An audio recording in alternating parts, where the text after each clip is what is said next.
பட்டதாரி ஆசிரியர்கள் அனைவருக்கும் வணக்கம்.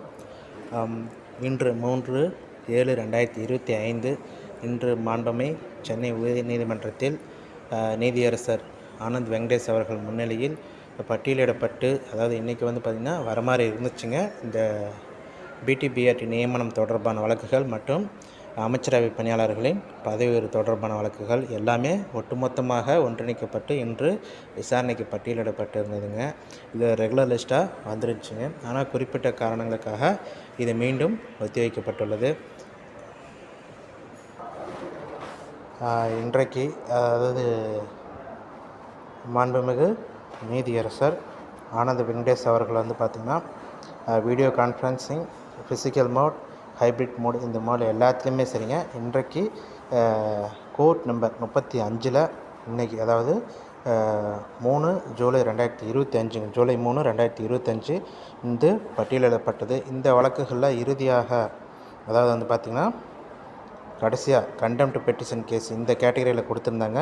அதில் 177வது நம்பரை பார்த்திங்கன்னா கொடுத்துருந்தாங்க. கண்டெம்ட் பெட்டிஷன் கேஸில் 177வது பார்த்திங்கன்னா இந்த பிடிபிஆர்டி நியமனம் தொடர்பாக உள்ள அனைத்து வழக்குகளும் ஒருங்கிணைக்கப்பட்டு இந்த பட்டியலிடப்பட்டது.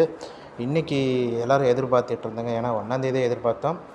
இருந்தாலும் திருப்பி 3ஆம் வச்சாங்க. அதில் கொஞ்சம் சரி இருந்தாலும் பரவாயில்ல, ஒரு 2 நாள் தானே அப்படின்னு சொல்லி வெயிட் பண்ணி பார்த்தா திரும்பவும் ஒத்தி வச்சுருக்காங்க. இது ரொம்பவுமே, ஏன்னா இது பழகிடுச்சிங்க. ஏன்னா ஃபஸ்ட்டில் தான் நம்மளுக்கு ஐயோ அடுத்துன்னு சொல்லி பார்த்தோம். இப்போ ஓரளவுக்கு பழகிடுச்சுன்னு நினைக்கிறேங்க.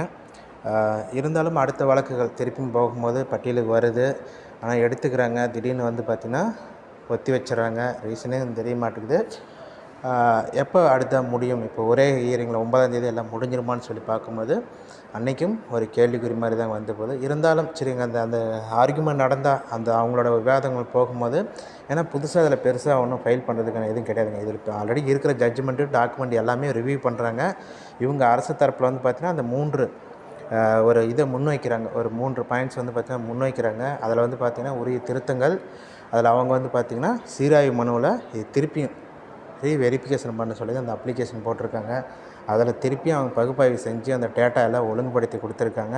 இதன் அடிப்படையில் இவங்க மன்னிப்பு கேட்கப்பட்ட தரவுகள் மற்றும் அது இல்லாமல் இவங்க வைக்கக்கூடிய வாதங்கள், இதன் அடிப்படையில் அது வழக்கு எப்படி வேணாலும் ஒரு சில மாறுதலுக்கு உட்பட்டு திருப்பியும் மாறுறதுக்கான வாய்ப்பு இருக்குங்க. பெரும்பாலும் எந்த ஒரு நீதியரசர்களும் பார்த்திங்கன்னா அவங்க ஏற்கனவே கொடுத்த ஜட்ஜ்மெண்ட்டில் தான் திருப்பியும் ஸ்டாண்ட் பண்ணுறதுக்கு பார்ப்பாங்க.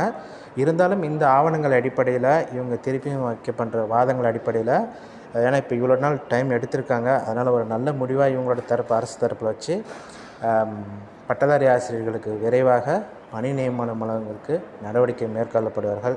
இதன் அடிப்படையில் இந்த வழக்குகள் எல்லாமே இந்த ஜூலை மாதத்தில் முடிவடையும் பட்சத்தில் ஆகஸ்ட் முதல் வாரத்தில் பணி வாய்ப்பினை எதிர்பார்க்கலாங்க.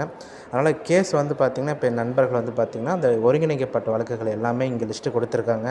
அதனால் நீங்கள் நம்பரை நோட் பண்ணி வச்சுருங்க. இந்த நம்பர் தான் கண்டெம்ட் பெட்டிஷன் பார்த்திங்கன்னா போட்டிருக்காங்க. அதே மாதிரி ரிவ்யூ அப்ளிகேஷன் போட்டிருக்காங்க. 3 ரிவ்யூ அப்ளிகேஷன் இருக்குது, 2 கண்டெம்ட் இருக்குது. இது எல்லாமே ஒருங்கிணைக்கப்பட்டது, எல்லாமே பிடி தொடர்பானது தான். இருந்தாலும் இது முடிஞ்சதுன்னா நம்மளுக்கு எல்லாமே ஓவருங்க. அதனால் ஒரு நல்ல நம்பிக்கையோடு வெயிட் பண்ணி பார்க்கலாம். நன்றி, வணக்கம்.